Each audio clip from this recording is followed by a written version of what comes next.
Hey, audio lover, Graham here from the recordingrevolution.com. And today I want to talk to you about the 10 plugin mix challenge. Okay. There is a purpose to this.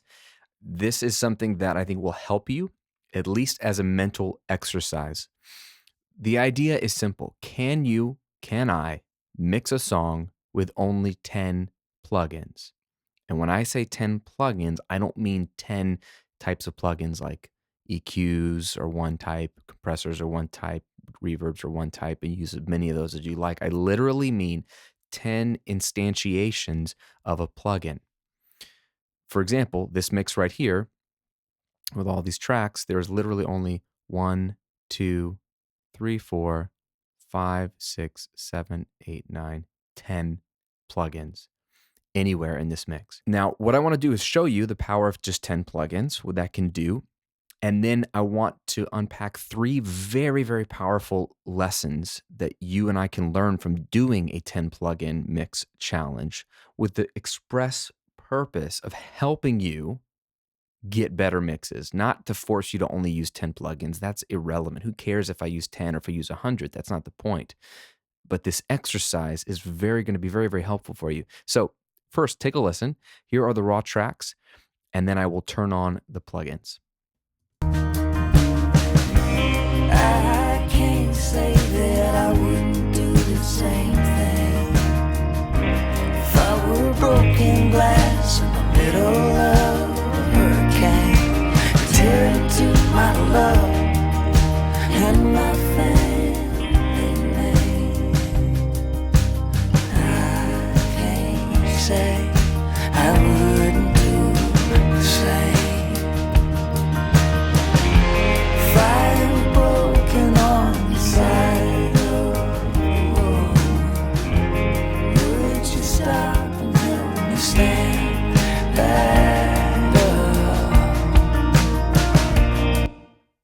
All right. Nice improvement. The mix becomes more alive. It becomes more forward, more present, more exciting, etc. Just 10 plugins. I'm going to walk through what those are in a minute, but the first lesson that I think jumps out immediately in this 10 plugin challenge, and some of you are just yelling at me through the speakers, is well, Graham, the tracks sound really good already. The raw tracks without any plugins, without any processing, already sound great. And yes, that is the first lesson of good mixing, is start with really good sounding tracks, guys. We talk about this a lot as audio engineers, as educators. We harp on this, that your mix is only going to be as good as the source material, the tracks that you're given. That's why when you're comparing yourself to the best mixers on planet Earth, your mixing heroes, you got to understand that, yes, they are so good. That's why they're there. They're the best. But you know what also really helps them out is they're working on really good sounding raw recordings. Now, that's not a jab at them, and that's not to discredit anything that they do in the mixing stage. That's to prove a point that to get great mixes, you got to start with great recordings. The best mixes always start with the best recording, so don't rush through the recording phase. This is great advice for you because many of you are home studio owners, you're singer-songwriters, your bands, your artists. You're doing the whole thing from start to finish. So if I can give you one mixing lesson, it's take more time to record. Don't rush through the recording phase and hope that a magical plugin or a magical mix trick is going to make your mix sound better. We can help you as mix engineers, and I can help you through this training, but only as good and only as far as your raw tracks will take you. So go back to the beginning, spend more time crafting really good sounding recordings. Listen back, perform better, arrange better, move the microphone, come back on another day when your voice is feeling better. Do whatever it takes to get really good sounding raw tracks. That is one reason why I can mix this song with only 10 plugins. And that's one part of the 10 plugin mix challenge for you is if you can't get a good mix with only 10 plugins, it probably means your tracks aren't really that great to begin with. Okay, just gonna throw that out there as lesson number 1. Now, lesson number 2 is top-down mixing is a massive secret weapon. And top-down mixing is something I share as often as I can, and that simply means starting your mixing on the top layer, which is your master fader. If you imagine that there are 3 layers to mixes, there is the mix bus or your master fader. This is the top layer going down, meaning all your audio flows up through this layer. It's like a hotel. To get out of the top of the building, you have to go all the way up the elevator, and you're going to have to go through this top floor at some point. All the mix stuff, all the audio, all the automation, anything you do has to come through here at some point. It's the final stop to get out to your speakers, right? Where the second layer might be like a drum bus, right? This is a layer that all the drums have to go through, but this is still underneath the mix bus or the master fader. So if you have a vocal group track or an instrument group track, those are like the second layer. And the third or bottom layer will be the individual tracks: kick drum, overheads, bass, electric guitar, keys, piano, vocals. Those are the actual bottom layer, right? Individual tracks. And so top-down mixing simply means you start mixing on the top layer first, because a little move here will affect everything below it. And that's a benefit to you. You can get more mixing done with fewer plugins and in less time and less effort by starting on the top layer. So technically, I have 4 plugins going on here on the master fader. I've got Mixcentric from Waves. This is a beautiful saturation, EQ, compression, magical knob. It's doing a lot of things under the hood. It just sort of creates more presence and more forward sound in your mix. I'm using some compression. Here's the SSL Master Bus Compressor from Waves, getting a lot more thump out of my drums through this one plugin. I'm using Steven Slate's Tape Machine. This adds a little bit of compression, it adds a little bit of excitement to the guitars, but smooths out any harshness as well. And then I'm using Ozone here for a little bit of EQ and a little bit of reverb. So I'm actually kind of cheating because this is really 2 effects in one, but hey, it's one plugin. So literally, this is my reverb on the whole song. Like everything is getting drenched in this reverb. How wrong is that? But it works. And these are very subtle things, but they are really impacting the whole mix. Let's take a listen to this, by the way. I can't say that I wouldn't do the same thing if I were broken glass in the middle of a hurricane. So a lot of my sound is coming from these 4 plugins here. That's a huge benefit. So the second lesson for you in the 10 plugin mix challenge is, how far can you take the mix on the master fader with mix bus processing? Again, one of the things I've talked about in a previous video on the top 5 mixing mistakes is overdoing it here on the mix bus. You don't want to overdo it. You don't want to push too hard. You just want to push just enough to make an impact. And so whatever you're thinking of doing, be a little more subtle.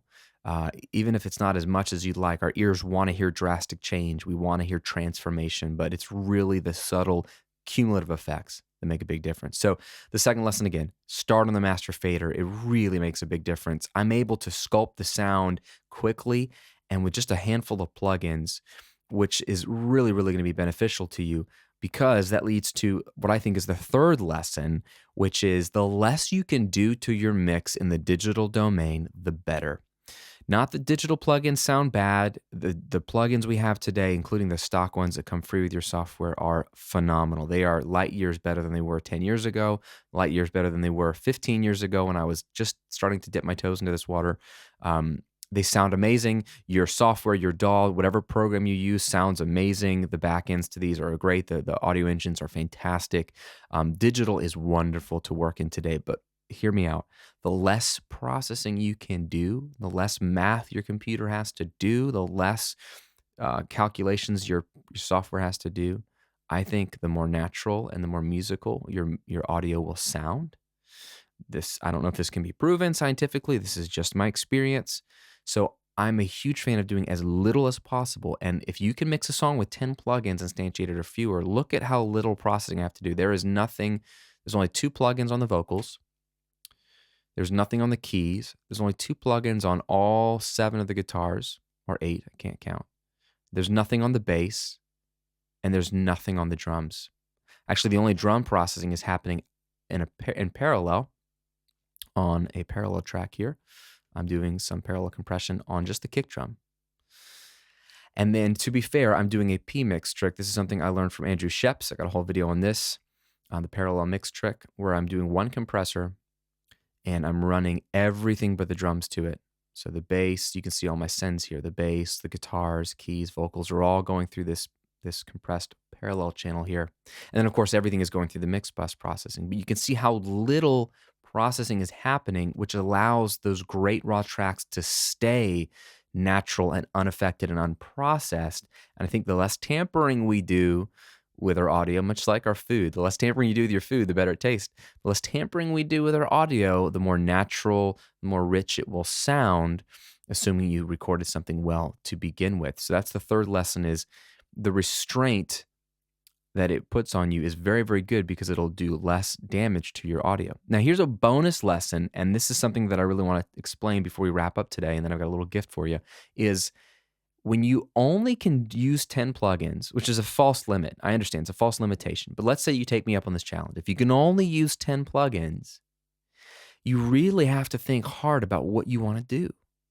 What if you use one plugin, that's one of your 10, that's 10% less plugins you can use. It really forces you to be discriminate about what you want to do, what really needs help. And that forces you to think more intentionally and make better decisions. So for example, for me, I used as much as I could on the mix bus to really help the mix out. It needed to be brighter, it needed to be more forward, it needed to be a little thicker, it needed to have some reverb, had some tonal issues. So I just addressed all those, here on the master fader. But then I was like, what's left? Well, the lead vocal was really getting buried. So I was like, you know what? Compression on the lead vocal. If I could only do one thing, the tone of the vocal sounded fine, so let's just get the level up front. And it was already compressed on recording day. I can hear it was really nice and up front, so I only needed one compressor here. And then the girl harmonies, which are just equal with his, and they're pretty dominant, she needed to be compressed as well, so I could hear every word. There are two of my plugins gone. The acoustic guitars that are finger picking sounded great, but they were all over the place with dynamics. So I used two compressors here, one on the left, one on the right, to really rein in that finger style playing so that I can hear the plucking a little more up front. So there's now 4 of my plugins gone, but they were worth it because they allowed me to hear the main instrument, the acoustic guitars, and the vocals a little more evenly. Then I used a compressor on the kick drum in parallel to really bring some smack to the kick drum in a way that kept the music nice and natural. I originally had the snare going to this, but I found out that I didn't need it in there. And then my final move was, if I could just add more life to the mix with one plugin, I'll use Andrew Sheps' parallel mix trick, because that allows me to create sort of energy instantly with one plugin. So all that was being done, I had to really think through these decisions. I kind of wanted to do some stuff on the bass. I kind of wanted to do some stuff on one of the key parts, but I didn't have any more plugins, so I was like, you know what? Those aren't as important, and they sound fine. So it allowed me to really make the right decision. Now, 2 things. 1, will you take me up on this 10 plugin mix challenge? Just do it once, man. Just do it once. Take a song and see what you can do with only 10 plugins, and really think hard about which plugins you're going to use. Do it because you will learn a lot about the quality of your raw tracks. Number 1, are they good enough? 2, you'll learn a lot about top-down mixing and how valuable that is. 3, you'll learn a lot about making very intentional mix decisions, using the right plugins in the right place, and then leaving everything else alone so your tracks sound natural. Now, something you might have noticed is compression was the name of the game in this song. Of the 10 plugins I have, I've got 1, 2, 3, 4, 5, 6, 7 compressors. So 70% of the plugin moves were compressors. You can almost even say this is a compressor because tape saturation is compressing a little bit. But let's say 7 of my 10 plugins that I chose to use were compressors, which is very, very interesting. It shows the power of good sounding recordings, that I didn't need a whole lot of EQ. And it shows the power of compression, because the compression is bringing balance, it's bringing energy, and it's bringing perfect level to my mix. So it shows how important just simple compressors are to a great mix. Now, if compression confuses you, Or if you know that compressors are important, but you're not getting the results you want, it could be that you don't understand sort of the inner workings of compression. And I want to give you a little gift that might help you out with your compression decisions as I was thinking about how compressors were the name of the game in this mix. And that's my compression checklist. I have a 7-step compression checklist for you that walks you through the 7 ways I think about using compressors in a mix. This is a simple PDF. You can download, keep it on your phone, or print it up if you're old school, and reference whenever you're mixing and you're grabbing a compressor. It walks through how to use a compressor, like what all the knobs do, and then some tips and tricks on how I use compressors in a mix. So the 7-step compression checklist is my gift to you for watching this video to the end. Just go to compression7.com, compression, the number 7.com. The link is in the description and right here on the screen. Download it. Again, free gift, very simple to use. I think it will really help solidify compression for you, and it'll help you get better sounding mixes, because if you understand compression, then you can mix. That is half of a mix right there in my mind is compression moves. So check out the compression checklist, download it, and enjoy it. Thanks for watching. Subscribe to these videos if they're helpful to you. Give me a thumbs up if you like it. Otherwise, go make some great music, take the 10 plugin mix challenge, and I'll see you on the next video.